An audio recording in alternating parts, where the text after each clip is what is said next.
All right, give me just a second. I want to see if we're back on here. Sorry about that, man. Not a problem. It happens. I'm sure you've experienced it before. Mm-hmm. Let's see if we're back. Yeah, we're back. Okay. All right. I'm going to have to, let's see. Hopefully everybody will make their way over here. I'm going to tell them, give me just a second. I'm going to tell everybody to go to this chat room. Oh, Spreaker does this sometimes, man. It's really frustrating. Go to the other chat room, guys. There you go. All right. Anyways, where did we leave off? Sorry. No, we were talking about melee weapons. Melee weapons. That's right. Mm-hmm. Yeah. So yeah, machetes, axes, clubs, spears, all have a useful place, and ideally, you have them for tool use as well. I actually sub-consulted for somebody else who does a different style of planning.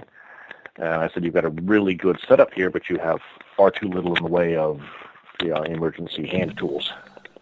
You need axes, knives, machetes, brush hooks. And not only are they used for ground clearance, they're also used as weapons if you need to. And of course, there's times that, not, if you can take someone, if you've got a threat and you can take them down without firing a gunshot across the landscape and letting everyone know, it can be preferable. Again, we all hope it never comes to this, but you have to consider the possibility. Well, I got a little bitty, like I was telling you before the show, I got a little bitty tactical axe. That thing is come in handy. I mean, it's just a little small handle axe. I mean, the blade's no longer than, I would say, 3 inches.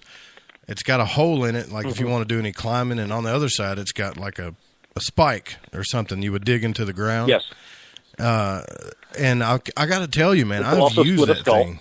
Right, yeah. You could call it a skull basher or whatever you want to call it. I've used that thing so many times. Well, that's what the firefighter's axe is. Right. Yeah, I've in my collection is a firefighter's hatchet rather than the full-length axe. And it's smaller and lighter. This was from a long time ago, but I'm sure something similar is still available. So once you get inside a house and you're trying to open locked or blocked doors, it's got the hook on the back, the blade on the front, and it's about 2 feet long. It's much easier to swing. And the term tactical gets used a lot for sometimes really silly stuff. I've got a tactical cleaver I sell, which is actually, according to professional chefs, a really, really good cleaver. But it's got a black G10 composite grip, and it comes in a black nylon web-mounted sheath. And the current fad is bushcrafting. It's a bushcrafting knife. It's a 4-inch drop point knife. But they stick bushcrafting on it and they raise the price, $40. It's a bushcrafting knife. It's a knife. You need a knife. You're right. And any knife that's comfortable in your hand that you can cut with is a good knife, as long as it's quality made. Yeah. So it's important to avoid the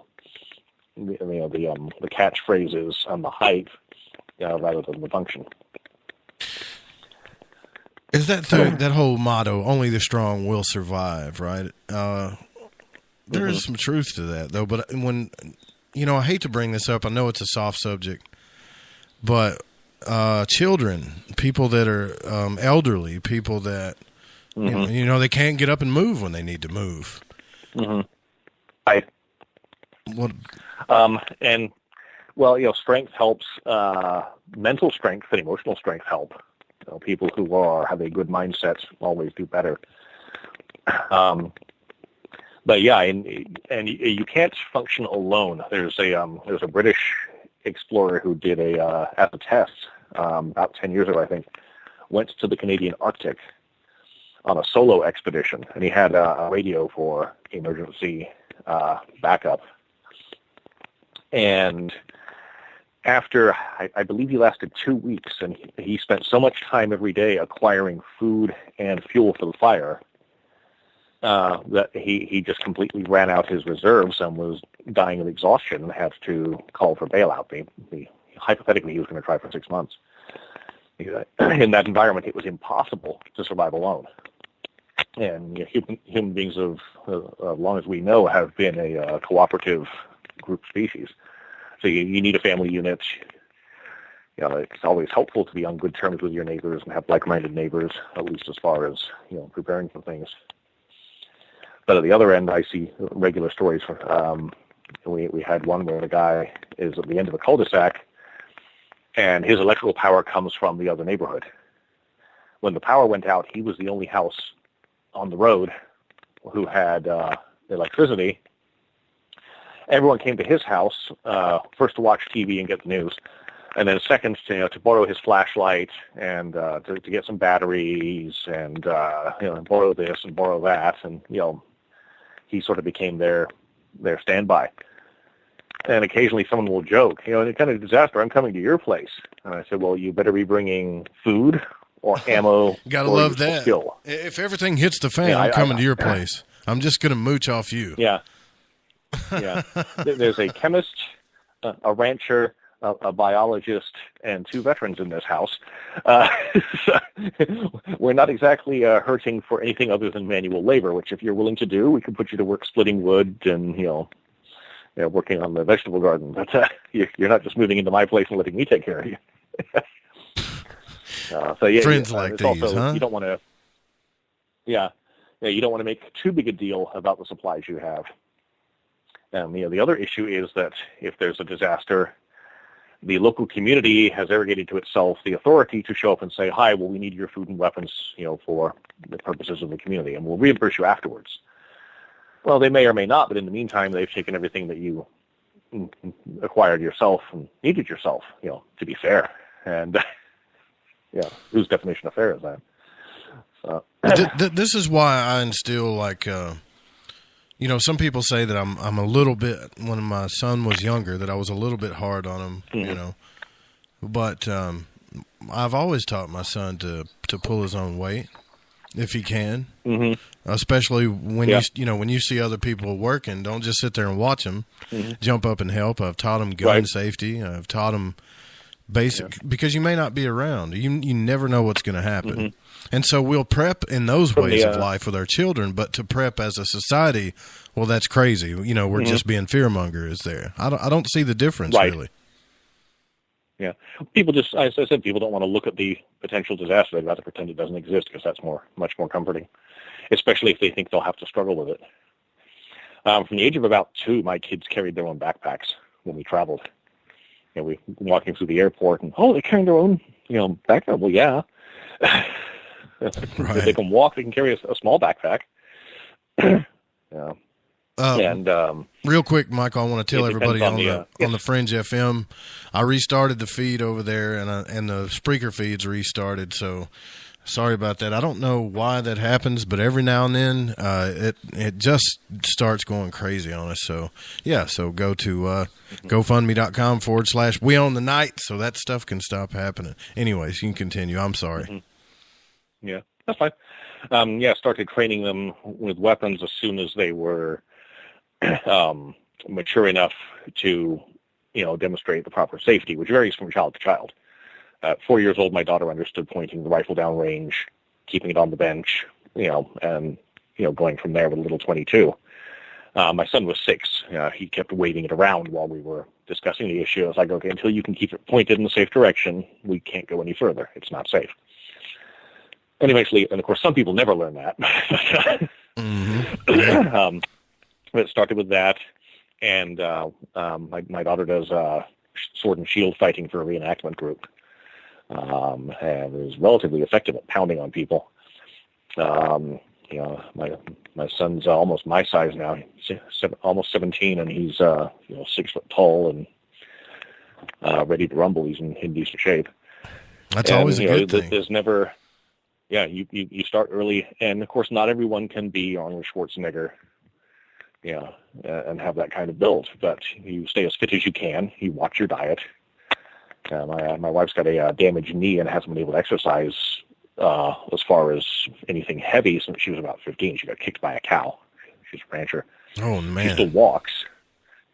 She lifts weights. She can't possibly keep up with us at a sprint. And no one would expect her to. And, but you have to account for these when you have a group or a community. You're so right about that. We don't think about that. But this past summer, I went to my son's baseball game, and I'm a big boy. I'm not going to lie to you. I'm a big boy. But I was out of shape to the point to where I had to run across a baseball field for a certain reason. It was just 3 baseball fields, which they weren't stacked to the point of its longest. I don't want to get into the geographical detail of it, but by the time I got to the 3rd baseball field, I couldn't breathe. And I was thinking, what if I had to run from something for real? That's not good. And the listener, Craig, reminded me, he was in the chat room, and he said, dude, I can hear you're sucking wind, and you only went across 3 baseball fields. That's not good, man. And it kind of woke me up a little bit. I've got a weight bench right here in my office, although right now it's got Christmas decorations on top of it. But it doesn't hurt. I mean, you could walk, honestly, guys, really. You could walk 30 minutes a day, 3 times a week. You don't have to run. You could just walk at a steady pace for 30 minutes a day, 3 times a week, and you'll be surprised what it does for you. I got very sick about 10 years ago. I wound up with throat infection. It was a combination bacterial, viral, and fungal. I was, literally getting eaten alive, and I had to take massive antibiotics to kill it. And I realized I had spent pretty much 6 months inside, sitting at my desk and not getting outside. And I've got minor allergies, and I'd just been sitting inside, breathing canned air, and driving to the store and that, but not actually going out and doing anything. And that certainly exacerbated the problem. Out here in the country, I've got a chunk of land, and I can go out every day. We had a tree taken down, and I've been sectioning the pieces. We've just had them leave it. I've been sectioning the pieces with a chainsaw and an axe, and then tossing them over the inner fence to go on the firewood pile. And I can walk around a bit. We're on a bit of a hill, so I can hike up the hill and do some brush clearing at the edge of the property, and that helped a lot. Right, basic stuff like that. Yeah. Because I retired from the military in 2010, and I made a point. I basically did a PT test every day. I did push-ups, sit-ups, pull-ups, and a run every day. And I pretty much stopped. I'm realizing I should get back into doing some of that.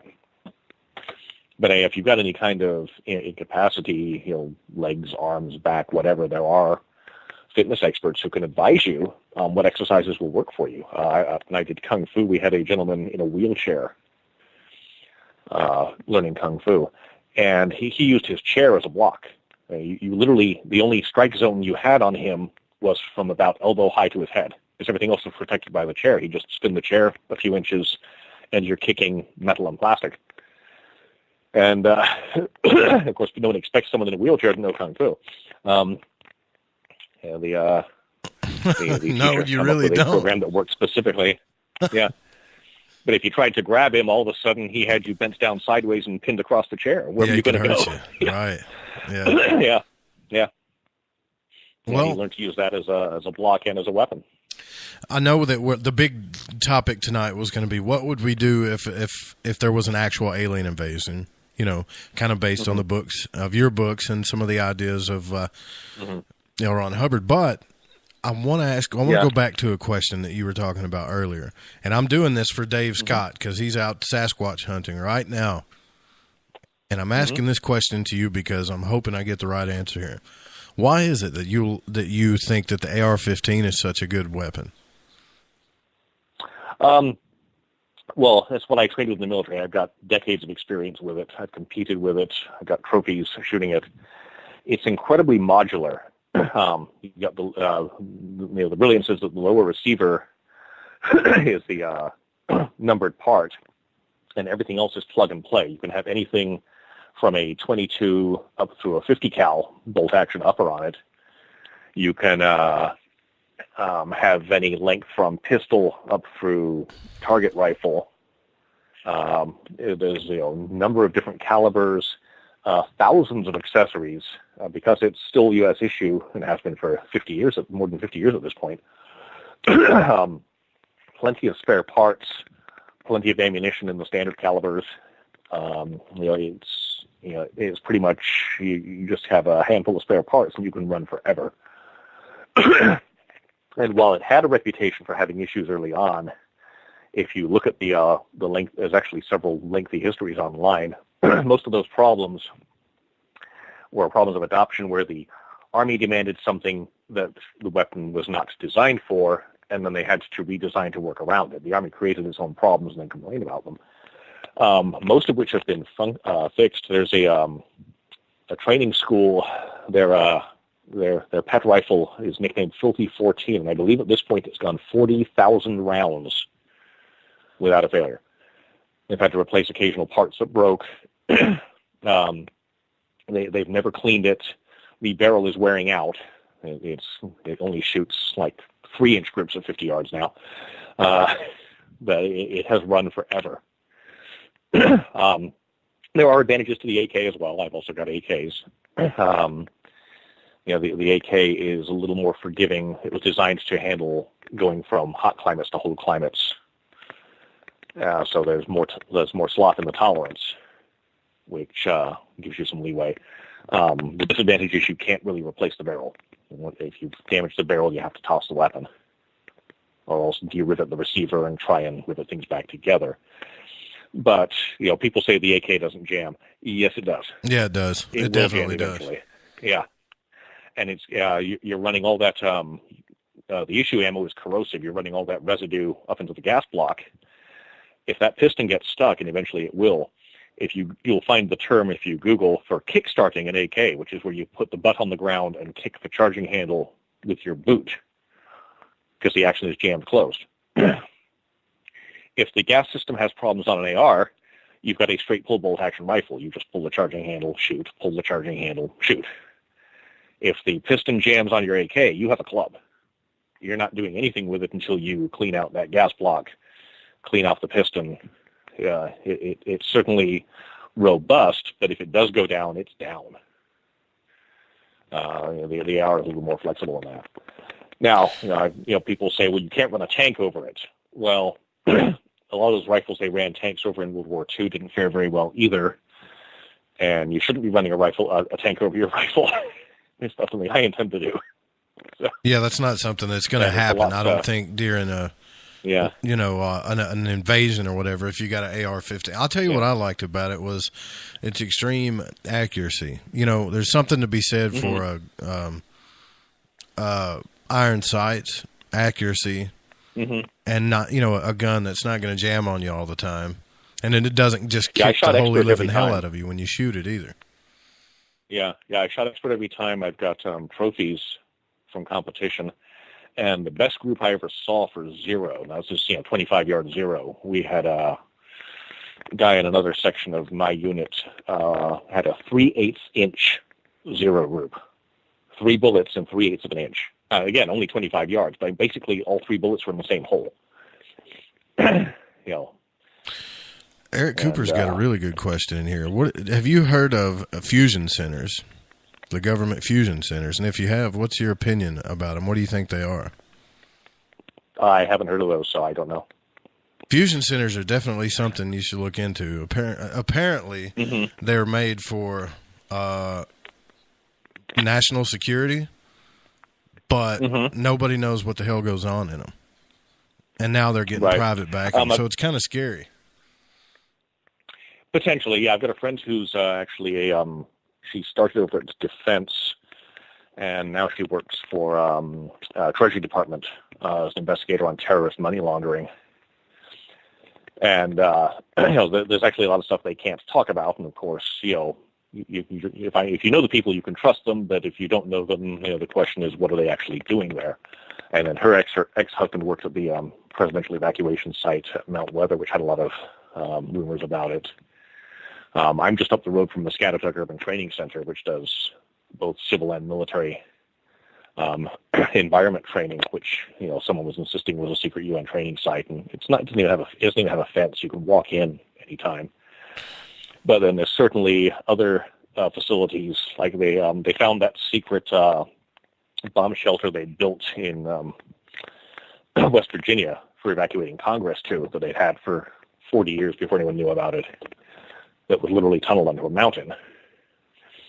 And then, of course, occasionally, the CIA had these secret sites overseas where they were torturing people who weren't giving them any answers because they didn't know the information the CIA was asking about. It's always a problem. And then you find out they did LSD experiments, nuclear tests on volunteer troops who had no idea about the radiation involved. I was friends with one of those gentlemen I think he's dead now. And he had a very extreme view of it, but you can't really blame him, since they said, get in this trench and we're going to see how the nuke works. So that's insane, man. Yeah, it's always a question. Well, they didn't know. They had no way of knowing, and they wanted to find out. I mean, there was we're talking tiny little nukes, but they had no idea what the deleterious effects were going to be long term, and they wanted to see how the battlefield response would be. And of course, these days they do computer simulations for a lot of that first, which they didn't have an option of. But yeah, I mean, when the government's doing something secret, the question is who benefits from it being secret. You can't really know until information comes out if it's a good idea, a bad idea, or some of each. Eric Markham wants to know, do you make a clear distinction between science fiction and science fantasy?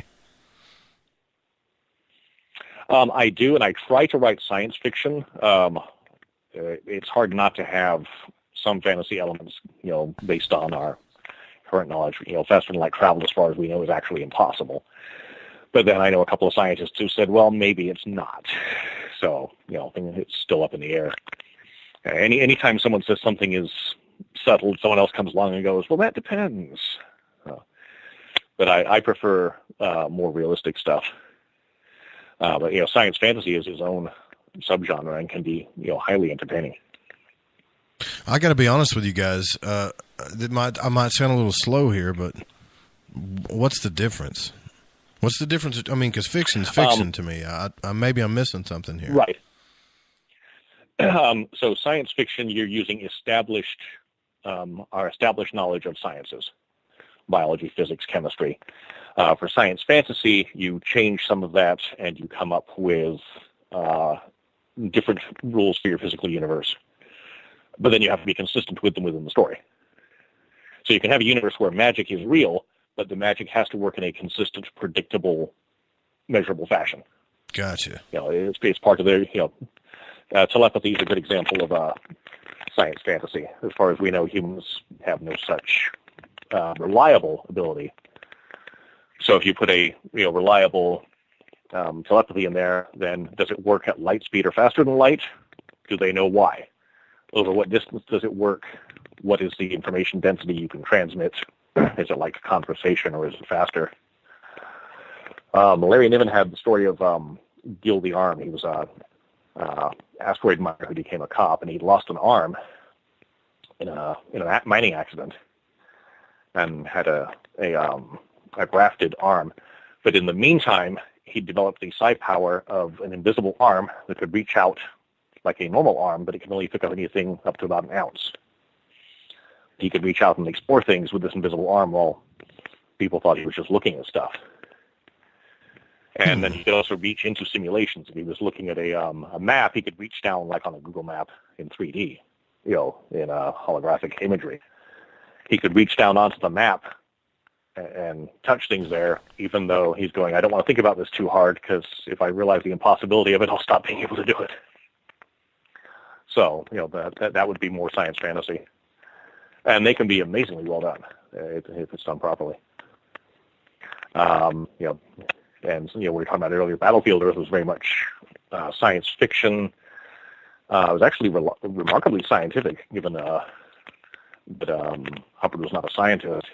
And then it had a lot of political satire woven into it, which was very snarky.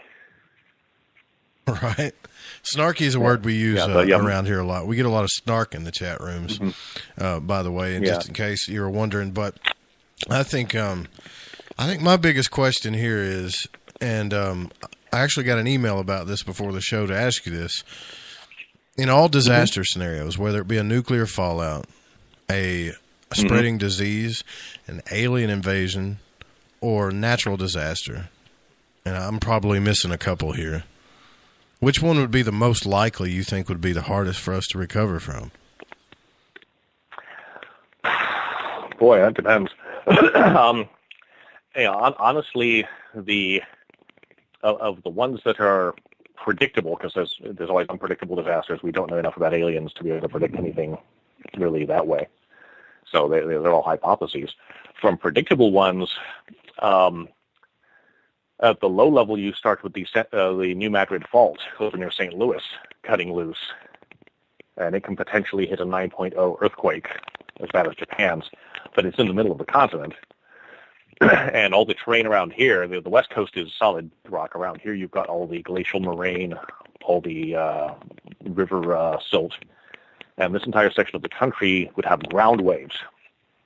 St. Louis would come down, Chicago would be damaged, Memphis would come down, the river could be disrupted and change course dramatically. It's done that before during an earthquake. There's only a couple of major bridges and major power conduits across the Mississippi which could get cut and basically split the country in half. The government, you can research, you can find the government plan that is online. But the government's plan basically comes down to, we're not going to talk about this because there's nothing we can really do and we don't want to scare people. There's no way to stop it from happening if it happens. And if it happens, millions of people are going to die. And, they've got discussions of how they would reroute the power, which would take anywhere from days to weeks, and how they might put up emergency bridges, but that would greatly restrict the amount of traffic. I think everybody would panic just if the internet went down. Oh, yeah, absolutely. I mean, if the internet went down, I don't know if you guys watched that but the whole internet show, Black Mirror, really but it's down. Pretty telling. Mm-hmm. And I'm not in the internet field, but as decentralized as it is, the whole thing can't really go down. I've heard people say there's potential ways that you would corrupt data and flow across it that would take a lot of recovery time. But I don't know enough about that to comment, and there's nothing I can do about it because it's not my field. Actually, my wife's IT security forensics investigator, and deals with some of that on a lower level. Moving on to larger disasters, if my brain's gone dead. National Park, Wyoming. It's a former volcano is up where all the that's 1 o'clock in the morning. My brain's not working. Yellowstone. If Yellowstone erupts, the last time it erupted, it was, I believe, 60 cubic miles of ejecta. The previous calderas are like 30, 40 miles across, and just blew straight up. When was the last time that happened? 640,000 years ago. Oh, okay. You know how often? You know how often it happens? There for a minute. You know how often it happens? About every 640,000 years. They've got it timed like that.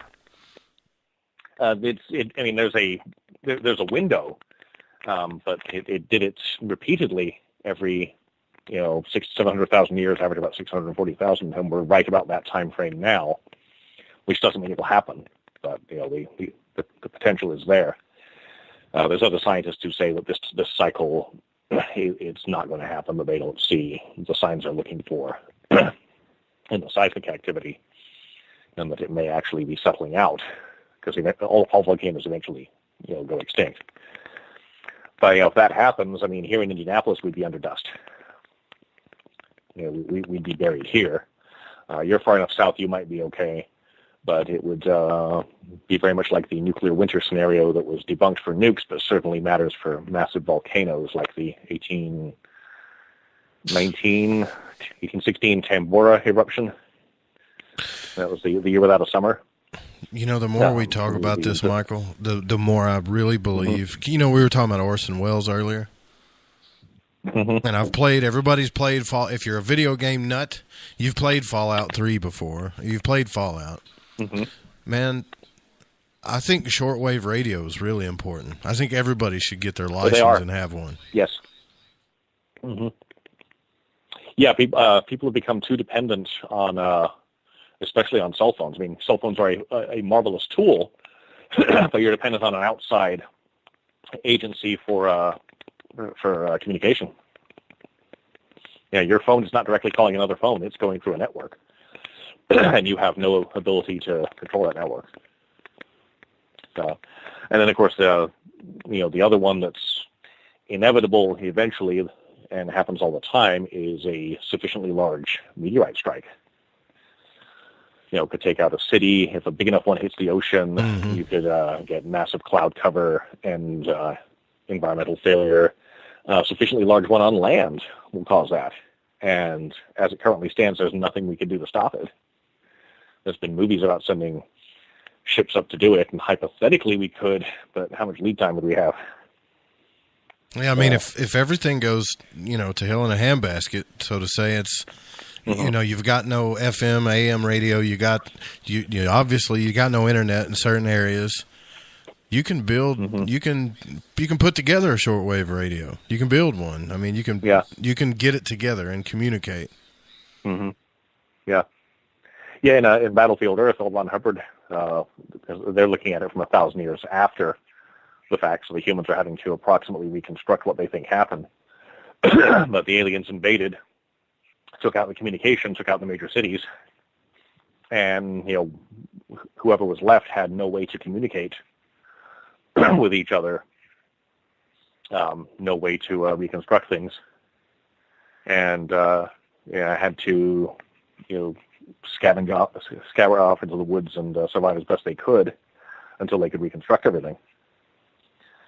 And it's a tragic part of the story because they're reconstructing what happened and realizing how great their civilization had been 1,000 years previously before it all got kicked over at once. And but then on a national level, political change happens, economic change happens. Any number of modern countries have had tremendous economic collapses. Argentina had one in the 70s that was disastrous. I've got a friend here who's a sculptor from Zimbabwe. And back when it was Rhodesia, and early when it was Zimbabwe, it was the breadbasket of Africa. It was a tremendously prosperous country, very wealthy, huge productivity. And with Mugabe in charge, it's turned into a desolate hellhole that's not even worth the money to buy. There's actually individuals who have the money to buy the entire country if they were interested, because its value is near nothing. So, and that's usually not a sudden disaster. That's when you see coming and can either work around by moving or preparing. I'm curious. We were talking about martial arts earlier, and I got to thinking about women and children and stuff, and I know you've dabbled in martial arts too, right? What do you think? Yeah, it's come through. If you had to teach someone to defend themselves, let's take the wheelchair thing out, right? You got no weapons. What do you think is the best hand-to-hand combat system to learn? I don't know about specific systems. I do know several systems have stripped down no-nonsense combat forms. When I was looking for a school, I went to several. Oh, we're not competitive. It's like, well, then you're not a martial arts. You're a fitness club. The purpose of this is if somebody jumps me in an alley, I'm able to clobber them and get out of there. Right. If I can't do that, there's no point in learning what you're teaching. Have you ever looked into that Krav Maga stuff? That's some pretty nasty stuff. Yeah, Krav Maga, Jiu-Jitsu. and of course in several of the forms, kung fu and some of the Indonesian and Filipino forms, there's some elements that are very practical, very effective, very physical, and then there's some forms that are very mystical and really not as relevant for actual fighting. They can certainly be relevant for fitness and development and incorporated in. And then some forms are a lot harder to learn than others. But from what I've seen, Krav Maga, Jiu-Jitsu, the harder Kung Fu forms, Hapkido, all start with blocks, strikes, kicks, grappling, and very hands-on, and a lot of those moves are fairly simple, organic, and intuitive. The limb bends this way, so bend it that way. Their energy goes this way. Keep pushing them in that direction. Trip them and get out. It's hard to describe with a radio, but quite a few of them have very similar conceptual bases.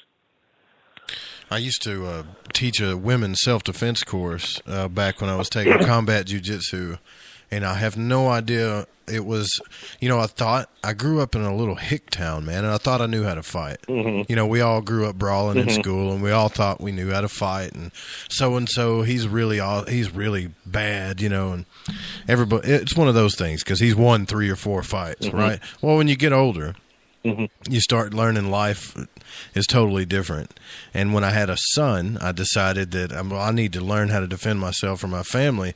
And I saw Hoist Gracie on Ultimate Fighting Championship, a little bitty guy, tearing people apart. Yeah, sometimes submitting people, and I didn't know how he was doing it. So I took jiu-jitsu, and I have I guess it's a black-brown belt in the combat jiu-jitsu system, which was enough for me to teach. And I would teach women self-defense, and women, they loved hitting me. They loved kicking me. They loved to punch. But when they got on their back, they weren't comfortable. And for obvious reasons, we don't have to go there.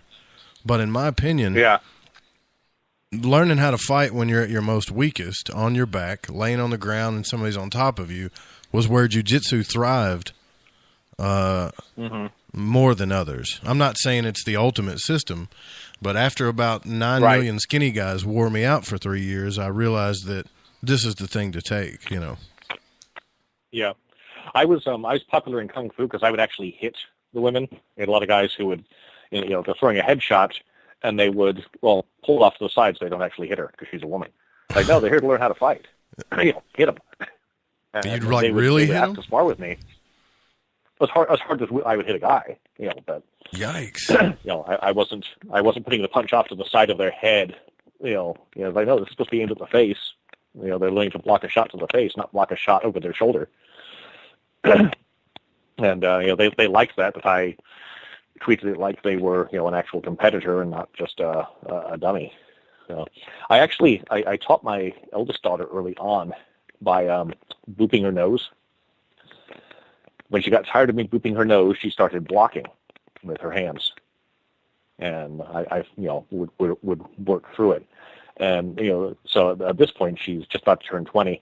If you make a move towards her face, she's got both arms up and a foot out. She's been instinctively taught to notice a threat coming and deflect it. Yeah, I gave up on the women's self-defense course after that. I mean, I totally understood why they weren't comfortable there, but I would always tell them, like, look, when a guy's got you here, if you don't know what to do, you're in trouble. Right, yeah. You are in trouble. And it doesn't necessarily have to be a guy. It could be anybody. But mixed martial arts, I think, has taught a lot of people stuff, too. Yeah.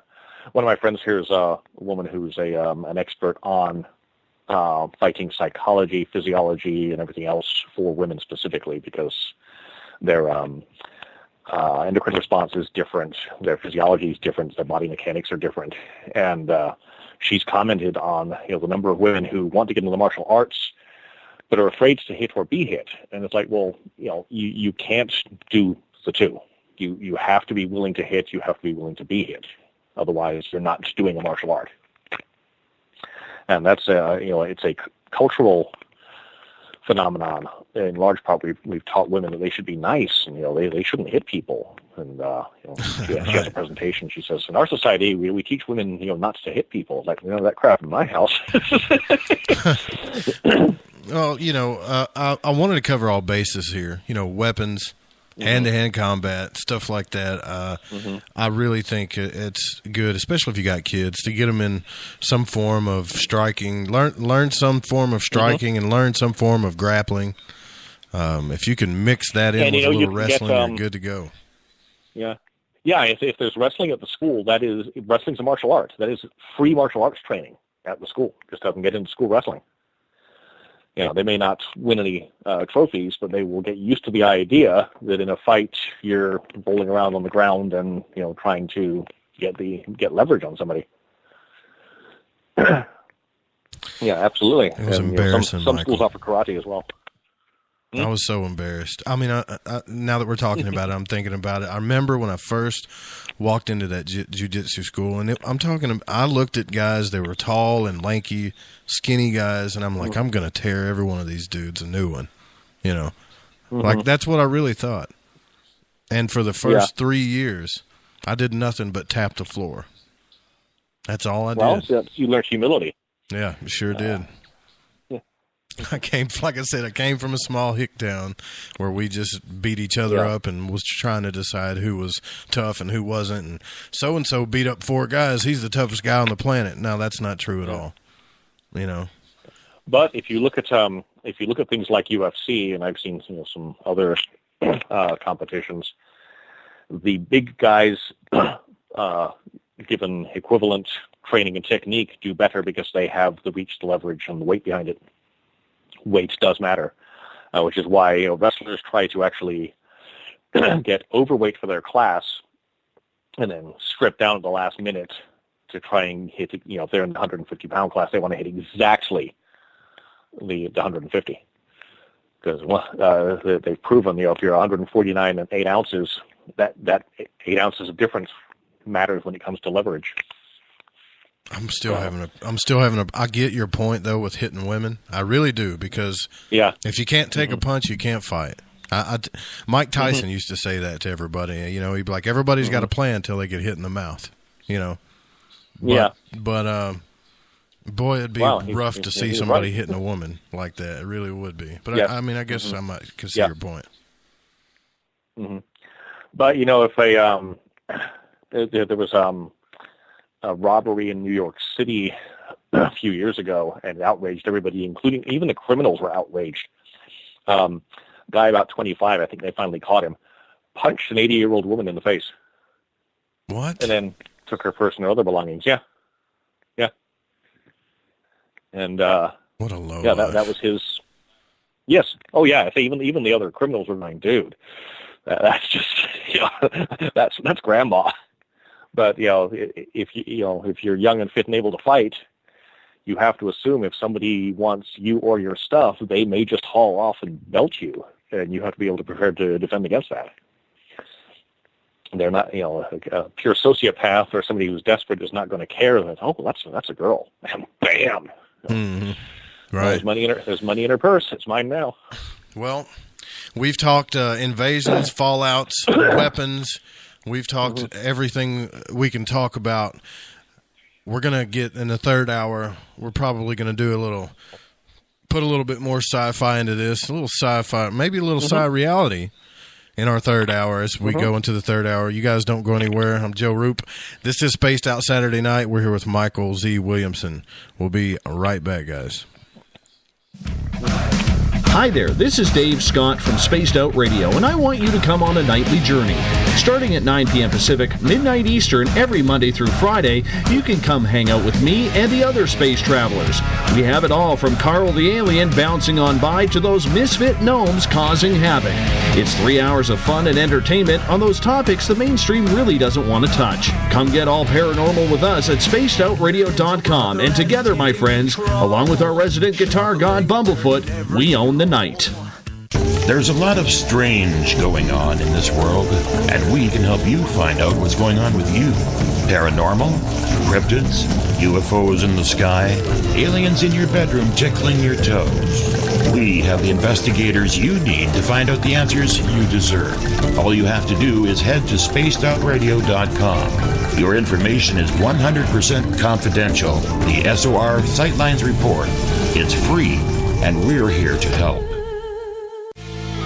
Not ready for bed on Saturday night? Right after Spaced Out Saturdays, hop on over to S4 with Corey Ruiz and me, Eric Cooper from Forest Moon Paranormal.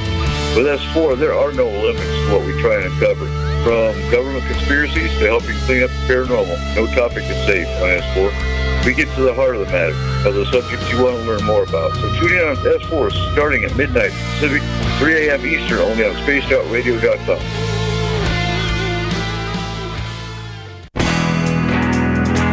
There's stories, then there's the truth. Do any of us really trust the news anymore? This is Jamie Sexton, owner of Rebel Planet News. The third Thursday of every month, I appear on spacedoutradio.com to bring you the truth you deserve, without mainstream media lies or alternative media fear-mongering. We'll get to the heart of the story and deliver the truth you're seeking. So come join us here for the Rebel Planet at spacedoutradio.com. Hi there, I'm Butch Witkowski, lead investigator with U4Cop. On the final Monday of every month, you can listen to me and host Dave Scott on Spaced Out Radio's Strange Days. We're going to get to the heart of the matter when it comes to what's happening out there.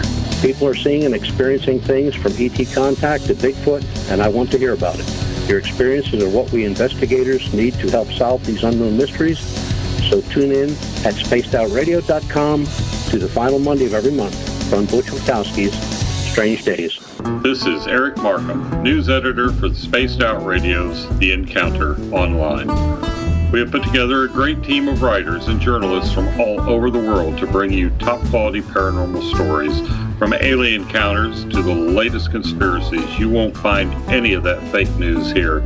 True stories and top-notch reporting as we look to bring these experiences to the mainstream. The Encounter Online, only at spacedoutradio.com.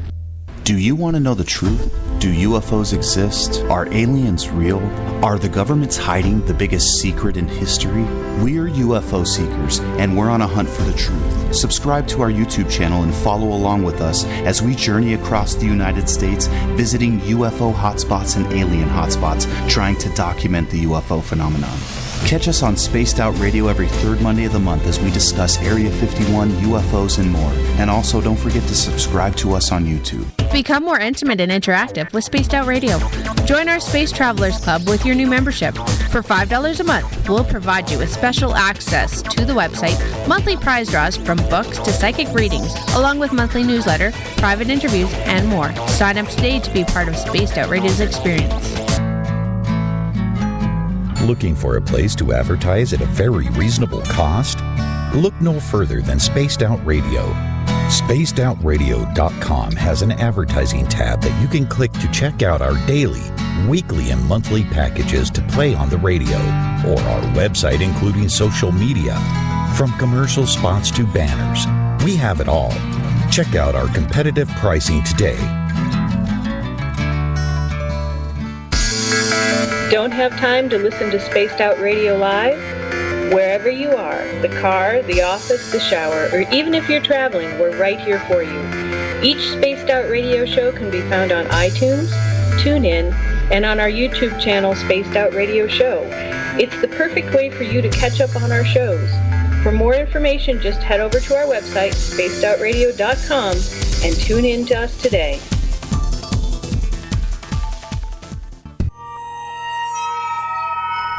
You hear footsteps in the empty room above you. A rocking chair begins rocking by itself. Don't be afraid of the things that go bump in the night. Reach for Spirit Storybox, the iPhone app the Huffington Post UK called the only ghost hunting app you will ever need. Spirit Storybox. The spirits are telling their stories. Are you listening? Visit purpleplates.com today. For over 40 years, the Purple Energy Plates have been delivering amazing results for their many customers. Inspired by the great genius Nikola Tesla, the harmony, healing, and energetic effects of the plates have proven over and over to be beneficial and often miraculous to thousands of customers. Check their site for daily specials and choose from their many energy products. You won't be sorry. Visit them today at purpleplates.com. It's Cosmic Sundays with me, Elizabeth Anglin, in Cosmic Passport. Let me take you down a 3-hour spiritual journey where we will get into everything from ET contact to Psychic Sundays. It's a journey of listening and learning together with some of the best professionals in their fields. You can tune in to Cosmic Passport at spacedoutradio.com every Sunday, starting at 9 p.m. Pacific, midnight Eastern.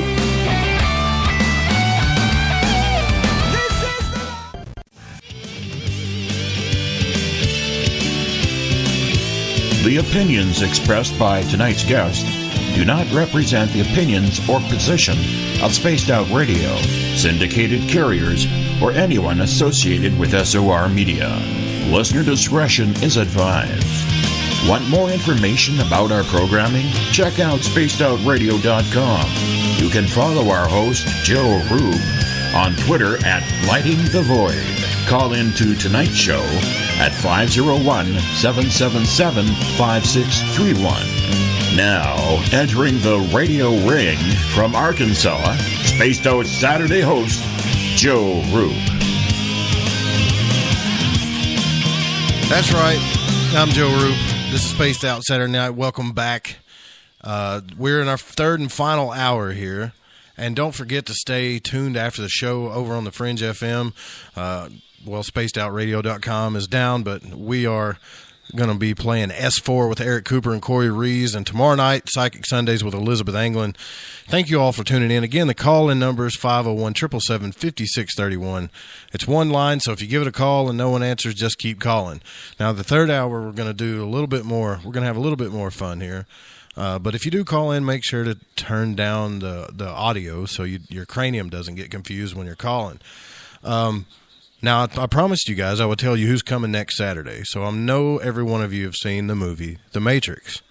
And I don't know if you heard about the lawsuit that a woman filed against the Wachowski brothers because it was her original idea. And eventually she won. And she is the inspiration for the Oracle in that movie. So the original artist and idea of The Matrix is going to be with us next Saturday, Miss Sophie Stewart. So that's going to be a really cool show. So I hope to see you guys here next Saturday to talk to her. She's a really cool cat. All right, so we're continuing our discussion with author Michael Z. Williamson, disaster preparation expert, and I've brought in our resident scientist Eric Markham into the phone call with us so we can talk about an alien invasion preparation if it was to really happen. And if you want to call in and get involved as well, the number is 501-777-5631. Welcome, fellas. Welcome, Michael. Thanks, Eric, for coming on the call. Hey, thanks a lot for having me come in, Jeff. Hey, all the whole night we've been talking all these disaster, scenarios and preparations and everything. But Michael, how can people find your writings? We haven't even talked about that. Well, my website is michaelzwilliamson.com. You can find my books in pretty much every bookstore in the English-speaking world, although it varies on if I have a new release, they'll put a few in, and if I don't, they sometimes sell out. Amazon has everything. Most of it's available hardcover, paperback, download on Kindle or Nook. You can download from my publisher's site, Baen, through baenebooks.com, B-A-E-N, ebooks.com. And the advantage there is that they an archive, so if you ever lose a copy, they will just replace it for free. And you are encouraged to port it between all of your devices. If you've bought it once, I don't care if you have it on your phone, your tablet, your laptop, your desktop, memory stick, that's fine. You've paid for it, do whatever you want with it. Just don't resell it. There's also several books available free on the publisher's website. People do that a lot, so actually. You can, yeah. Well, some of the publishers require you to buy a different version for each of your devices. which is stupid. You've paid for it, you want to read it, go ahead and read it. I don't, we're perfectly cool with that. And yes, there's several free copies of things available on Bain.com. And then most of them are also available as Audible or MP3 CD as well. Try to make them as available as possible for anyone who wants to read. And my last 3 have been national bestsellers, so it seems to be working. National bestseller author. That's great to have you in here. I feel even more honored now. That's awesome, man.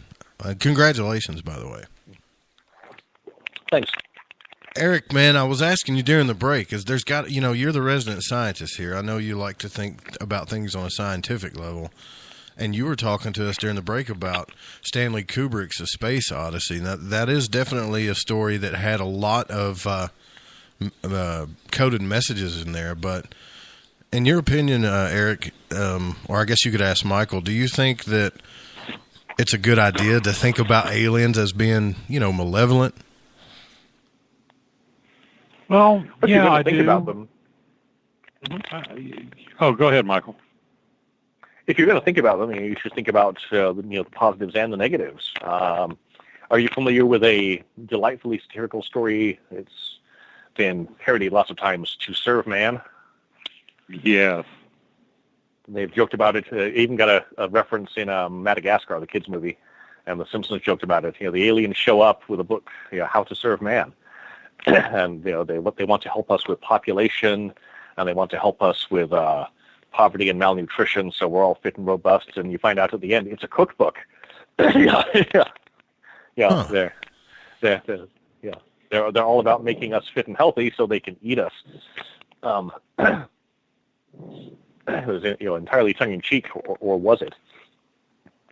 So yeah, I mean, and even if there's if we encounter aliens, even if they aren't hostile per se, they have their own motives, needs, and interests. A lot of the early Europeans, How to Serve Man, yes. A lot of the early Europeans who showed up in the Pacific and the Americas and Australia, they didn't have any ill motives, but they still, 1, had incompatible diseases, 2, had entirely different concepts of how society worked and put together, and in the process managed to destroy a lot of native societies. And it wasn't out of ill will; it was out of sheer incomprehension. They were thinking in entirely different directions. Well, I think there was also a lot of arrogant presumption too, as far as sure. Yeah. It was like, we're the smarter white guys. You want to do what we tell you because we know what's best, and not necessarily. That to us too. Yeah. Yeah. Yeah. A couple of examples of that. One of the first Antarctica missions where they froze to death on the way back. I can't remember which one it was. But yeah, when they got back to their Robert Scott, the Scott expedition made it to within they cleared all the snow off yards. Right. Yeah. They cleared all the snow off the tents because to keep it to be warm. Well, the snow was an insulator. The snow was keeping the inside of those tents warm, and they would have survived if they hadn't rushed all the snow off. And then when the the Vikings reached Greenland, which was actually about the same time that the native Dorset culture reached Greenland from the Inuit. They both arrived there about the same time. The Vikings refused to adopt any of the native technology or dietary concepts because they were savages, except that those savages, as they thought, had been living there for thousands of years in that environment and handily knew how to survive. And even by Viking standards, it was cold and nasty. And eventually they had to abandon the colony and retreat back to Iceland. Yeah, that's why they called it Greenland. It was a publicity stunt. They thought, well, we call this place Greenland. It was fairly green when they got there during the medieval warm period. There were trees. They could grow crops. It was not terrible, especially since they were coming from Norway. It wasn't terrible. But then when the medieval warm period ended and the Little Ice Age moved in, and in the meantime they were exploiting the growth that was there. Yeah. Well, they tended to be cattlemen and keep livestock, and you just couldn't do that in Greenland when the weather snapped back the way it was supposed to be. And the ground didn't have a chance to recover in between. And even today, southern Greenland hits 80 degrees in summer, and there's parts of it are quite habitable. But they were further north. They lost the what they called the West Colony, which was actually further north first, and then they finally gave up and evacuated the last few survivors from the East Colony. I do have to ask Bob Davis's question in the SOR Space Travelers Club. He asked it a while back, but who's to say that they're not already here, pretending to be humans, already planning some invasion?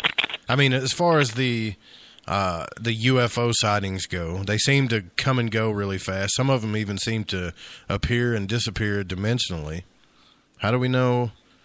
I mean, what would we do if they all of a sudden just said, hey, we've been here, by the way, now we're making a move? I can't imagine them having to put that much forward planning into... I've always kind of thought that if they could get here and harness the powers and the physics necessary to beat relativism and to, conquer these enormous distances in space. I mean, we talk about going light speed. Light speed wouldn't get you out of the local neighborhood. Light speed is, like going 80 on the interstate. It's just, we're having to talk about magnitudes of order beyond light speed to be feasible to do any kind of colonizing, any kind of real exploration. So I think if they could get here, it wouldn't be a matter of having to plan, having to infiltrate. It would be, we're here, you're gone. I don't think that if they can get here, they don't need to scheme about it. I mean, am I the only one that thinks just because they can time travel doesn't necessarily? I mean, I don't know. Maybe I'm dumb, but I'm thinking just because somebody has. You can learn, like say electricity, right? Which is, when we first discovered that, was a super advanced technology beyond anything imaginable, but not know anything about the internet, to say, or satellite waves or something. Right. It doesn't all have to be, I believe, because they have some super awesome technology that they automatically know about all the others. Yeah. Well, I would think you would have to discover other uses. You have so much power, the energy required. I mean, even if we go relativistic, E equals mc squared, the closer you get to the speed of light, the more mass you accrue, to the point where at the speed of light, mass becomes infinite. So how do you get the infinite power to push that infinite mass? And if they figured something like that out, your thoughts? It's got to be. I have a short story coming out in February in a collection called Star Destroyers by Tony Daniel, and it's technically, best as I could do, technically accurate space warfare. And of course, one of the problems in space is there's nothing to hide behind. There's no curvature of the Earth. There's no islands. There's no horizon. If you're emitting energy, you can be detected if they have the right equipment and if they search properly. And once you get up to even a modest percentage of light speed, the energy involved is enough to power entire continents the way we power them now. There's huge amounts of energy involved. And as Joe knows, if you've got that kind of power and can move that far, yes, you can certainly swat people aside without any trouble whatsoever. But the other side of that is, why would you bother? You can terraform your own planets. Why would you go somewhere else and waste the time to take another planet? But if they decided to, if they've got those control of that amount of energy, it'd be like trying to fight off someone who's got nukes and wants to vaporize your island, and all you've got is spears and bows. You don't stand a chance if they decide. It's like the conquistadors versus the Aztecs. You got people with a Stone Age technology that are meeting steel and black powder and, a completely different technology. Yeah, although part of the weaponry was not nearly as important as the communication and logistics. The Europeans could send much better written messages, plans, maps, everything else. And while the Aztecs were literate, it was a different, more primitive form of writing, not nearly as effective. And it was even worse in South America. A stone spear or sword is just as lethal as a steel one, especially when you've got the numbers on your side. The Spanish had the huge logistical advantage, even as far away as they were, with the technology they had for that. And then they played on the superstition, and of course, black powder was fairly terrifying if you don't know what it is. I imagine it would be if all you had was bows and arrows, and next thing you know, these guys got exploding sticks that take you out in a second. Right.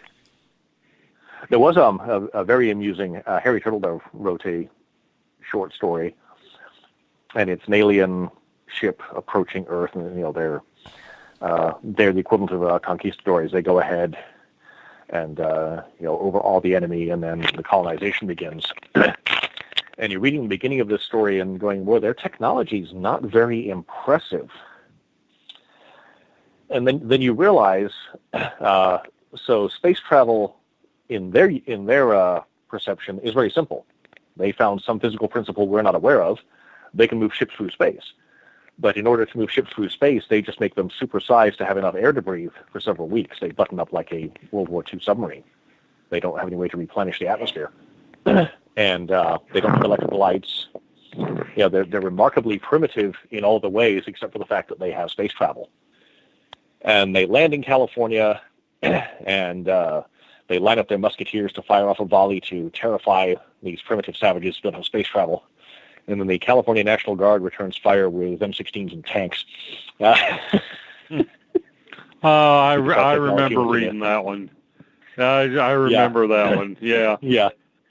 Him and Turtledove and Bradbury were the masters at putting that little twist at the end. Yeah. Well, Turtledove's still alive. Harry's still writing. I talk to him regularly. Oh, I didn't know that. Oh yeah. I want to ask you guys a question. He's a professor of he's a professor of Byzantine history, which is certainly a complicated field. Right. Yeah. But earlier on, that ties into Battlefield Earth, where the aliens showed up and they just wiped mankind aside. And that was borrowed again for Independence Day. The aliens are showing up to use Earth for their purposes. They're just wiping out cities and moving in, and not at all caring about the survivors, which eventually... That's very much that's a recurrent theme. I mean, Pacific Rim, let's clear the vermin out, and then we can have the resources. Battlefield Earth, War of the Worlds. I mean, let's go back to the classic alien invasion. The Martians were, they wanted Lebensraum. I mean, it was very... Well, it's what a lot of human societies have done throughout history. Quite well, yeah. Ask my people, the Cherokee, how they feel about it. Little thing called the Trail of Tears. Yeah, but does the technology always have to be something that we understand? I mean, if you... there's a lot of books, we know this, that talk about aliens that came here and bred the human race as we are now. And if you read, I'm just going to read a little bit here from the Emerald Tablets of Thoth, where he talks about and this has supposedly happened millions of years ago, where he said, I gathered up my people and entered the great ship of the master.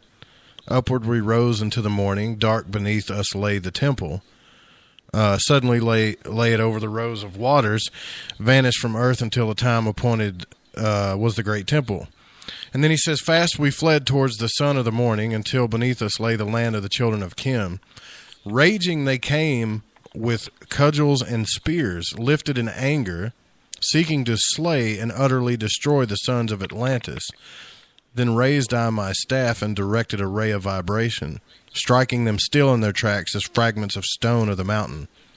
Then I spoke to them in words of calm and peaceful, telling them of the might of Atlantis.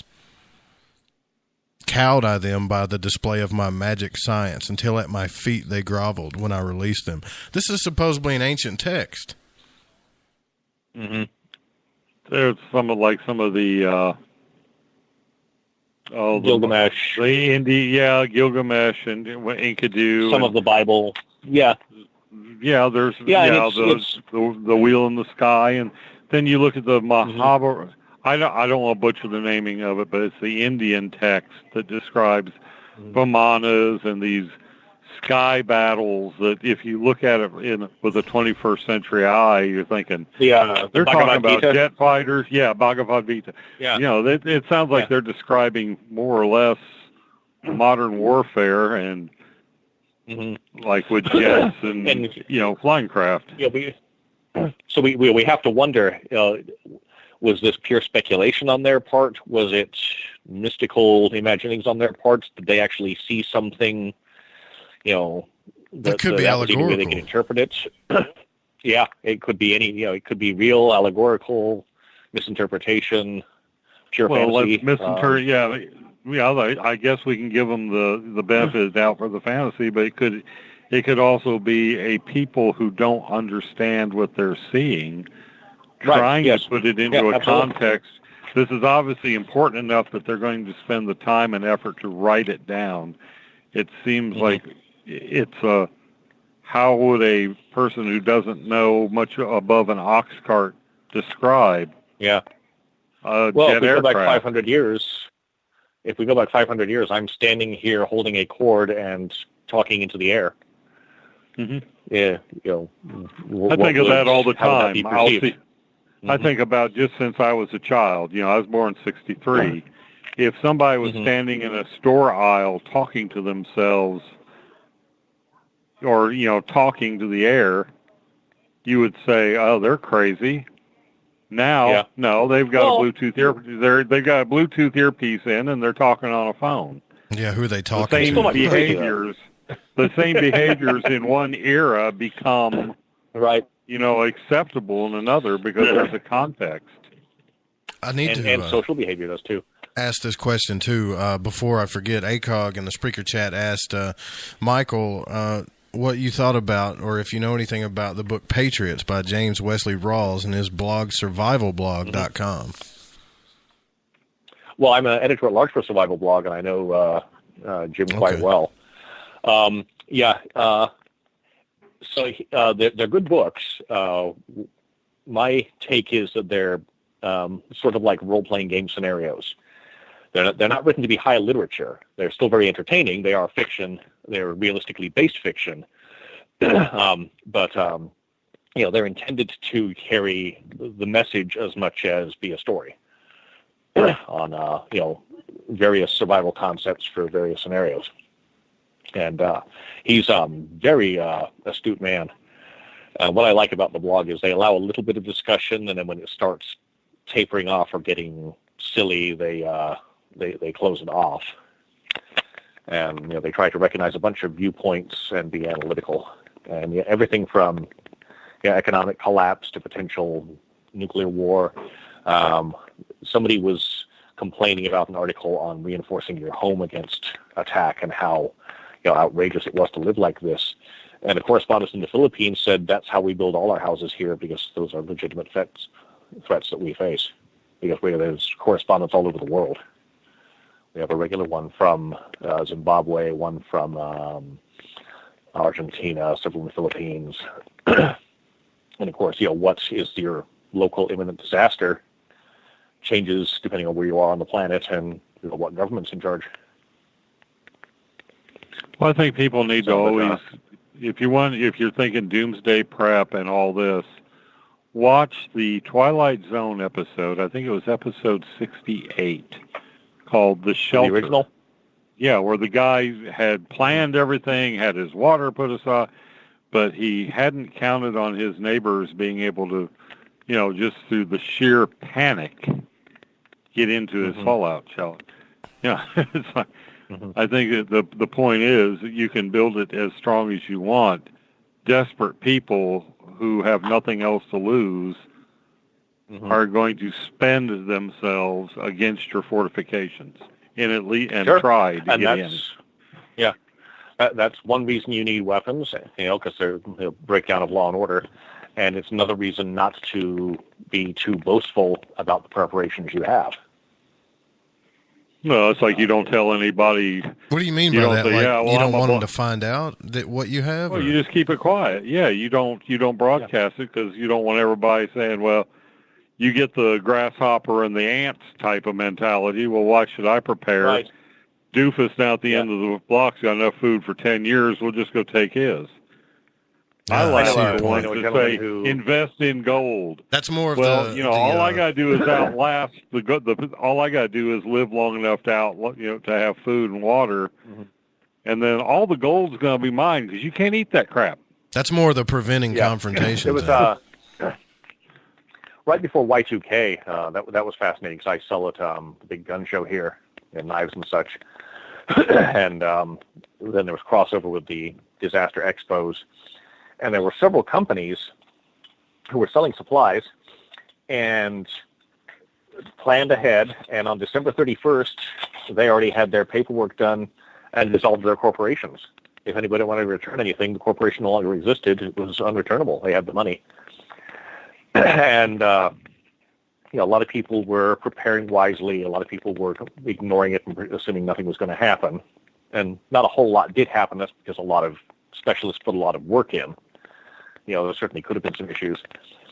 And then I ran into several people. Well, I've got a gun and ammo, and I'll just take what I need from the people who didn't plan ahead. And I said, well, the problem you're going to face is that I am behind hard concrete cover. I have a weapon and ammo. I'm probably a better shot than you. I've got food and water, and I don't have to go anywhere. You've got hours before you need shelter and water, and days, to get food, or you die. And I'm bunkered down in perfectly safe where I am.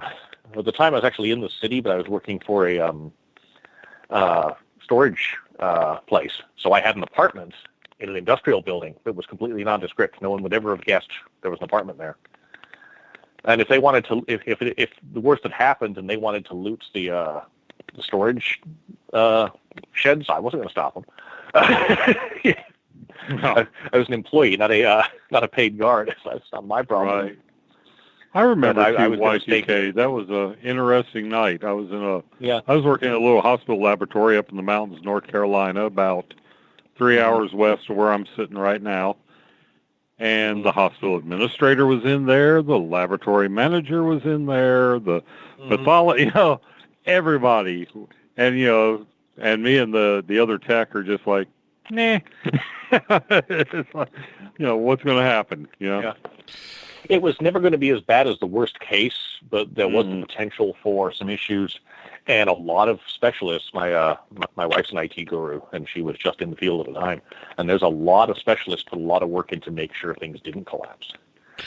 But I was online, and Tonga came on at midnight, and then Australia came on their time. Okay, if Australia's fine, we're fine. I'm going to bed. Right. Bob Davis makes a good point in the SOR Space Travelers. How do we know that Hubbard wrote in Battlefield Earth isn't true? I mean, the Earth could have gone through civilization developing over and over again. It's been here for billions of years, which goes back to my point of that channelled text from Thoth. Well, I do think that we've probably it's probably you start from scratch, you learn it all, you don't learn from your mistakes. You get to the point where you can wipe everybody out with a fit of temper. Everybody, I don't think I do not believe that current civilization is the first technically advanced civilization on the earth. So if we look at one that's documented and one that's purely hypothetical that someone brought up. Everyone knows the civilization started about 4,000 or 5,000 years ago in the Fertile Crescent and in India, except they just found and documented, they just finished documenting a Stone Age settlement with multiple stelae, carved pictorial carvings in the Middle East that's 10,000 years old when they finally dated it. And there had to be a settlement of a considerable size for these things to get carved and put in place, because the people who are doing all that carving are not producing food. And this is in the proto-agricultural era, as far as we know. And someone's done an interpretation on these carvings and has certainly a viable hypothesis. There's still a couple of holes that matches up to the 8.2 kiloyear event, which was a climactic change that was partly caused by a meteor impact. They may have seen a comet approaching, notated it onto their stelae, and then the environment shifted dramatically. The climate in their area shifted, and that civilization basically collapsed, out of what it had. And then, the next thing anyone knows is 3,000 years later, there's, this is when we developed agriculture and, civilization. It's like, well, we now have evidence that there was one before that was just as sophisticated. Could there have been more before that? Absolutely. And then the pure hypothetical one someone brought up on a forum I was on, if there had been a tool-using sentient species during the dinosaur era, what evidence would survive until today? Yeah, because even the stone would be... Exactly, yeah. Tectonic shift would bury lots of stuff. There could have been, nothing that we've built here will last 65 million years. That's my old point, guys. I don't think, maybe I didn't make it clearly, but maybe what we understand as technology is something totally different than, things that we call magic, right? Like, I don't want to get too crazy on you here, but, he's talking about raising his staff and shooting out a ray of vibration and that just drops people. And to us, that's magic, And again, everybody's always said, hey, if you took a cell phone back to the 1800s, they'd hang you as a witch. Well, I mean, technology, we're Not only basing this on relativity. What the heck it was, yeah. Oh, right. Yeah, and like Arthur C. Clarke said, any advanced technology would be, or sufficiently advanced technology would be indistinguishable from magic. So Tom was talking about What's that, Michael? I said the corollary is if it's distinguishable from magic, it's not sufficiently advanced. Good point. Well, I see you're talking about the Thoth raising his staff and this vibration. We have a non-lethal, a 21st, well, I think it was developed or mid-1960s. We have a weapon like that for dispersing crowds and crowd control, and non-lethal that uses sound waves. I don't know if I think it's some kind of infrasound. It could have been the same thing that hit you and you hit the ground and you defecate and you just, you quit functioning. Well, it could have been the same thing that hit Travis Walton as well. There's one that's ultrasonic, which is very disorienting and painful. Those frequencies have that effect. Extremely low subsonics can be distracting, but they're not really an effective stop. And then there's one they're mounting aboard ships that go through traffic lanes that get a lot of piracy. That basically just it doesn't really. I'm not sure what the frequency is, but it's basically just the pressure level of the sound is damaging. It's a shockwave. And there's now ways to, and they're still experimental as far as I know. You can ionize the air with a laser and then fire a taser beam through it. So it's actually a weapon. It's actually a stun phaser. The range is limited, but it creates an ionized channel, much like lightning would, and then sends electricity down it. I don't think it's fielded and deployable, but it's been written up and described as a functional concept. So it seems like we have a lot of technology that's just waiting on the correct and powerful enough, a power source. Either a power source or minor refinements. Yeah.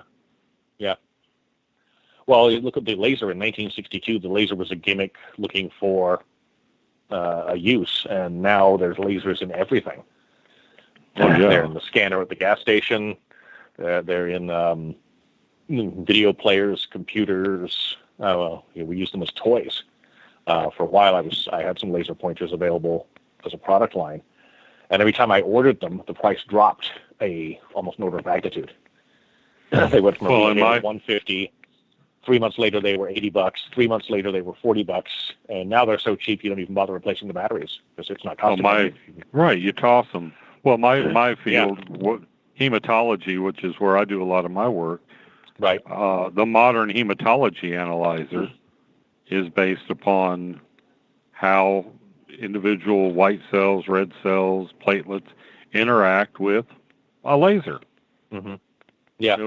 Went from a simple pulp measuring machine for the orange juice industry to now, almost flow cell cytometry on your desktop. Right. And then laser chromatography of metals. I've had stuff analyzed to determine what the alloy was.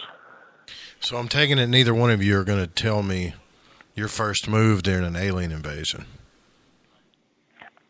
I mean, since we don't want to be broadcasting that, Well, I'm going to have a take. Go ahead, one at a time, if you don't mind, guys, because it gets all cluttered. Okay, assuming it's an invasion, I'm finding somewhere to bunker down and trying to move further away from wherever they are. An invasion implies hostile. If they're not hostile, I'm going to wait and see, but I'm going to assume that it's going to be massively disrupting to our culture and society.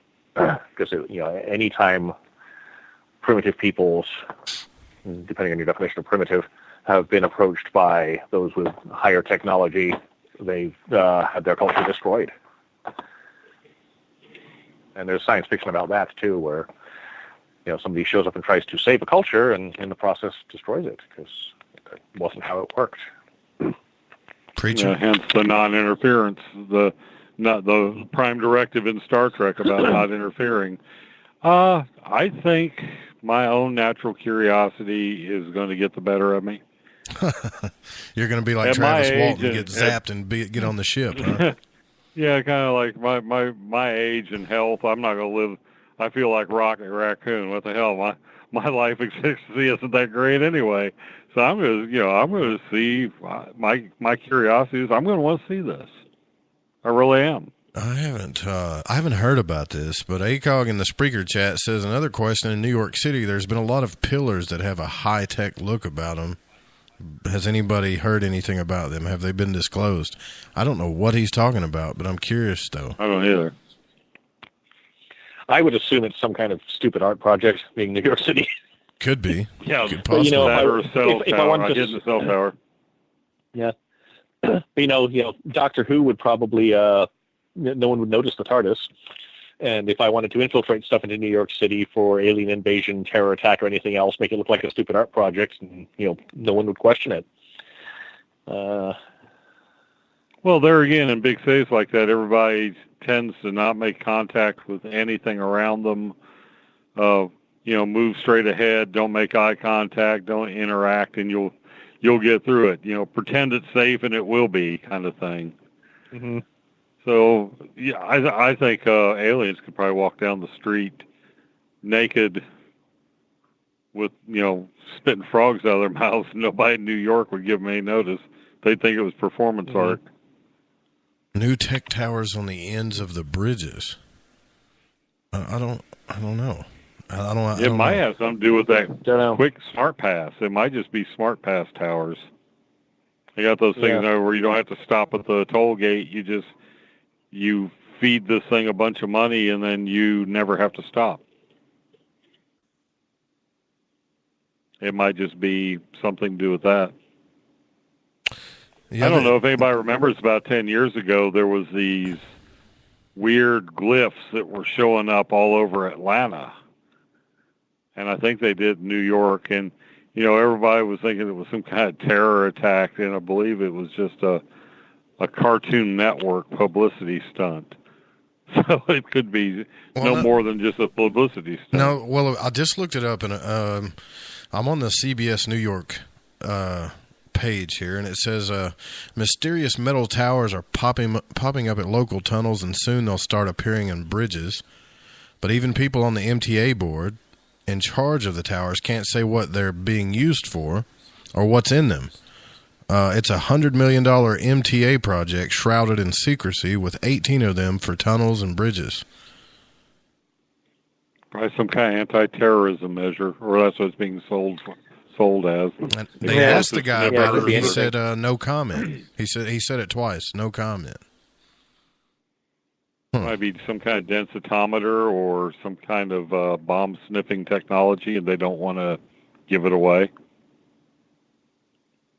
Or it just might be some Emperor's New Clothes type project. Somebody made a buttload of money and just putting towers up to make a show of it. Let's go for the cynical angle of things. The base of these new pieces that are going up include whatever fiber optics are necessary for homeland security. In other words, anti-terror technology. I think that's just somebody saying that. I don't know if that's true. Interesting. They do look kind of weird, though. They're ventilated. Strange.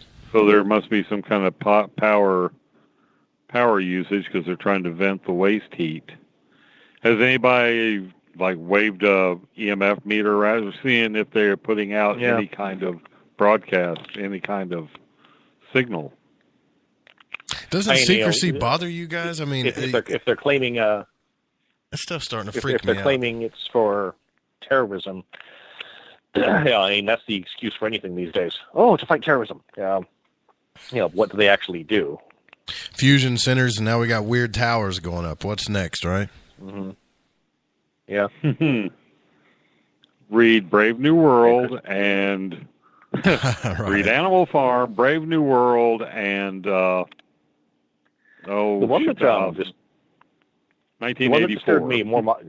I mean, those are absolutely valid. But years ago, I saw Demolition Man, Wesley Snipes and Sylvester Stallone when it came out, and it was this ludicrous, pompous PC world gone completely mad, and it was absolutely silly, but very entertaining. And got it on disc and hadn't watched it in years. And my teenagers, 3 years ago, said, "Can we watch that?" "Oh yeah, sure, let's put that in." And I'm watching it with this verbal morality statute, and salt is illegal because it's bad for you. And I'm going, this movie was a joke. This wasn't supposed to be a how-to. This movie was a joke. Yeah, I don't remember it being this bitingly accurate. This was intended to be humor, folks. That's the scary thing about social commentary. You have to really go far afield to get beyond how ludicrous people really can be. And George Orwell did a lot of writing while he was in Spain. And there's someone's got a photo. It's George Orwell Place, a memorial place in Spain. And there's a big sign that says patrolled by cameras for 200 meters. Bingo. Big Brother is Stuff's freaking me out, man. Anybody try to sneak up on a fusion center yet? Change. How close can you get to one before they start, coming out and handcuffing you? I wonder. Yeah. Even if there's any kind, the issue with a lot of these overarching conspiracy theories is that there's some benefit to the people running things to have direct control of individuals, and there really isn't. I mean, as long as you can, give people TV and pot, the internet, porn, and some beer, they won't cause you any trouble, and you can go ahead with whatever you plan to do. Actually, that was a bit of a subtext in I have to agree. What was the British zombie movie? Yeah, it was Shaun of the Dead. It's 3 days before he notices people turning into zombies because they just walk around aimlessly like people generally do. I love the end of the movie where they ended up making them motor vehicle registration employees, the leftover zombies. Yes. Well, it's obvious to me that we don't do stuff that we need to do with, and I was talking to Michael about this before the show, with some of the things that these, I guess you could say, psychologically impaired policemen are getting away with. Even though we have more transparency now, even though we can tell everybody to look at it, look what's going on, this guy got senselessly murdered or whatever, it does two things. It shows me that we don't care about it because we're not doing much about it. Where I've seen other countries that'll start riots over it, and it also gives the people that are actually doing great police work a super bad name. But yet we don't. We just sit back and watch. I had a discussion yesterday, and I've got lots of police friends who were looking at this, going, "This was a bizarre cock up from the word go. You put the guy down, you cuff him, you're done. You don't play Twister and Simon Says for 5 minutes." And there was one guy, it's absolutely a good shoot. You need, you don't understand, armed force. Like, I understand armed force, and I understand how legally a jury could come to that decision, but there's going to be a lawsuit. It's going to pay out. He got fired by the department. The prosecutor preferred charges. So it might legally be an acceptable shoot, but that does not make it a good shoot. There's a moral difference. The fact that you can find a way to justify it through existing law does not necessarily make it good. And this one guy was basically cheering the fact that an innocent man got shot. Yeah, that's what I'm talking about. Very clear instructions, and it's like, well, they weren't that clear. But at the end of the day, this guy had not committed any crime, and he's dead. That's not a good thing. Even if we concede that the officer is going free, which I don't agree with, but that's what we've got. That doesn't make it a good thing that he shot this guy. It's never a good thing if an officer has to shoot someone unless they are in the process of hurting someone else. Yeah. Does it seem to you that there's police that, and I may be wrong here, and I know you've got friends that are policemen, and I don't know what this has to do with an alien invasion, but I am curious because I have you on here with me. But does it seem to you that some of these guys sign up just to shoot somebody, to hurt somebody? That they just want to hurt somebody? Some of them do, and several of them made the assessment that's what this guy was. I mean, he customized his weapon, a personal weapon, not an issue weapon, with an offensive ejection port cover. Had all kinds of tattoos that the press made a point not to show. And if you watch the video of the shooting, after he shoots, he doesn't mutter an expletive. He doesn't go, "Oh, damn." He doesn't even say, "Now I got to do paperwork." It's like nothing happened. He had no emotional response whatsoever to blowing this guy away. Like he was playing Hogan's Alley. Like a video game. Exactly. Yeah. What's the next target? Yeah. I mean, the guy that shot that kid in the hotel that was crying, asking the officer, "Please don't shoot me." He had 2 little girls. Yeah. I'm not saying the guy was innocent. Yeah. Obviously, they had a gun drawn down on him for a reason, But on the side of his AR-15, it said, "You're effed." Like, he had it etched into his gun. He was completely innocent. Someone had reported that they saw a gun through the curtains were drawn in his hotel room. So the guy was innocent that he murdered. He had violated no law whatsoever. Someone thought they saw a gun. It was a pellet gun that he uses for pest control in his business. And in Arizona, it's legal to have a gun. There's no crime in having a gun, in a hotel room. Right. And they showed up like he was some kind of terrorist, and didn't even think to ask a question. At no point did they ask him, what weapons do you have? I actually had a SWAT team here earlier in the year looking for someone who lived here 4 years ago before the house was foreclosed, sold, renovated, and sold again. Because that's the last time the person they were looking for had a traffic violation. But they showed up here. They knocked on the door very loudly, but they knocked on the door. They said what they were doing, who they were looking for. They showed the warrant. They came in. They were polite. They were courteous. They were professional. I told them where everything was. They looked around, didn't find the person they were looking for. They apologized and left. If they just kicked in the door at 7 o'clock in the morning, and I told you I've got shooting trophies from the Army and I'm upstairs, that would have been bad for everybody. There was no way that would have been a positive ending. My point, though, is, and I get what you're saying, and you're right. But my point is this guy clearly has malintention from the start. Who writes that on the side of their weapon? Like he just can't wait to shoot somebody. Yeah, and that was his first day back on the job after having stood trial for another shooting. That, I think what we're getting here is a divide and conquer type of strategy. You show one cop doing the right thing, being courteous, comes through, does his job, leaves. That's not news. You get some trigger-happy killer that's wearing blue, get him. Now that sells copy. That sells commercial time. That kind of thing sensationalizes it. Mm-hmm. But then it starts to get, how many times does this have to happen before the herd mentality starts to paint all police officers with that same brush? It makes me wonder if there was an alien invasion, guys, if the police started pushing their, once you have an alien invasion, something that catastrophic, and the society's already mad at the police because they're seeing this all over social media, and they start pushing their weight around, they might get hurt themselves at that point. And there's always, it's happened in civil conflicts before. People start assuming the police are part of the hostility. And, of course, sometimes they were in historical scenarios. So, yeah. I don't know how we got on this discussion, but it's something that's been bothering me a lot lately. And, they don't ever show videos of good police doing they do, but not as often. But the stuff that they show that where the cops are messing up or murdering people are some of the most horrendous things I've ever seen. And people have laughed at me. They said, well, this has been going on forever, and you're just now getting upset about it.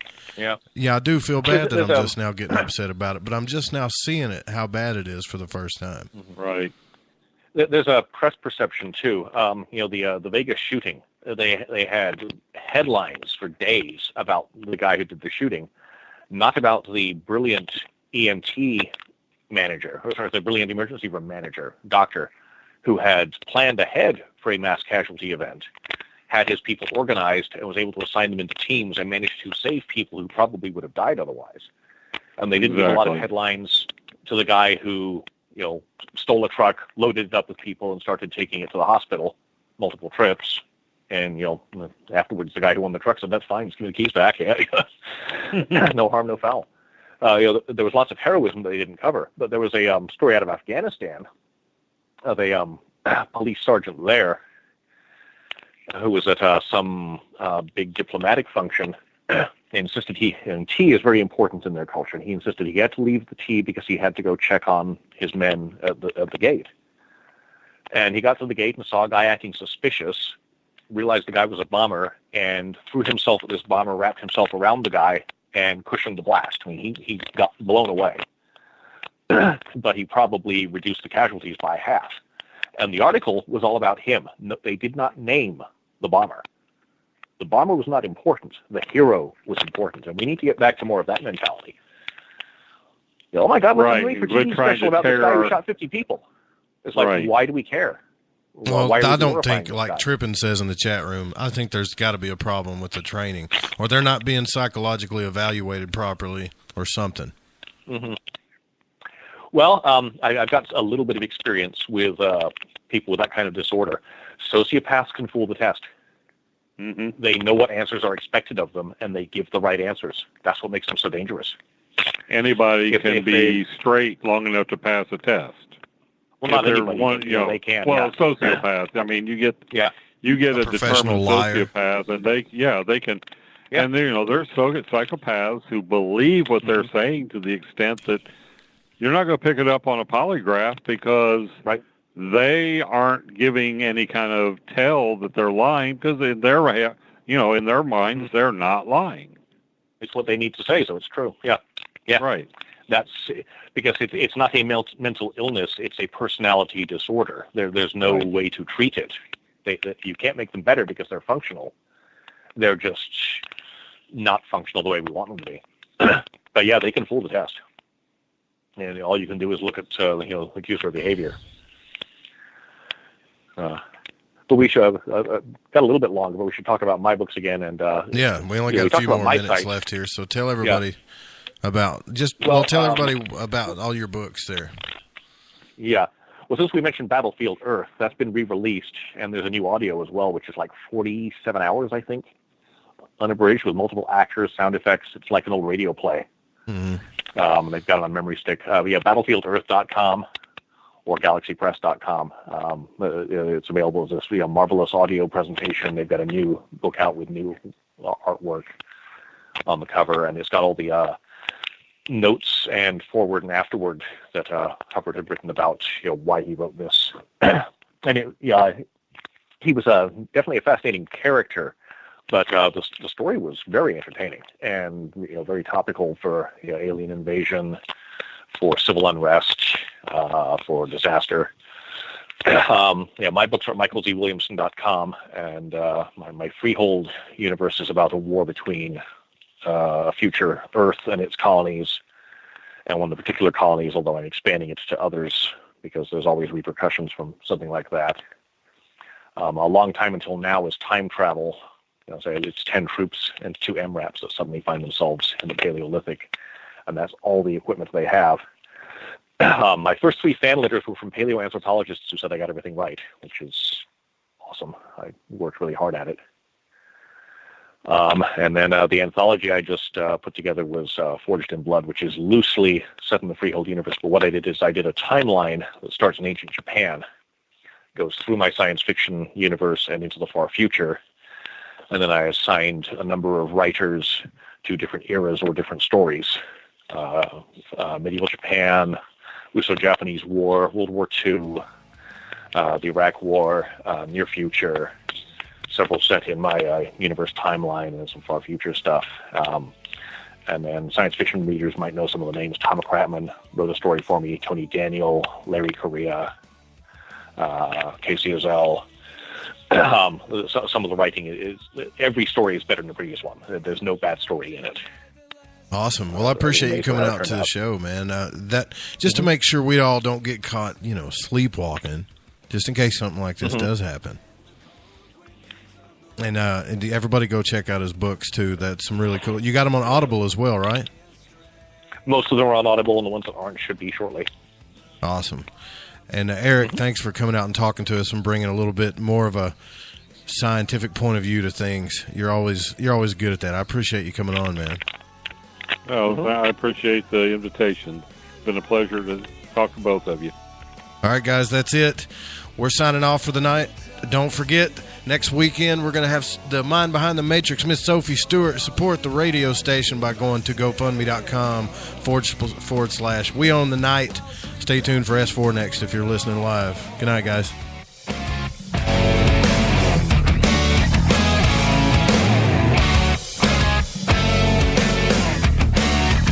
about that. And I was knelt before the crossing when they found me all alone. They said, we need someone who needs answers, and you've been longing to be told.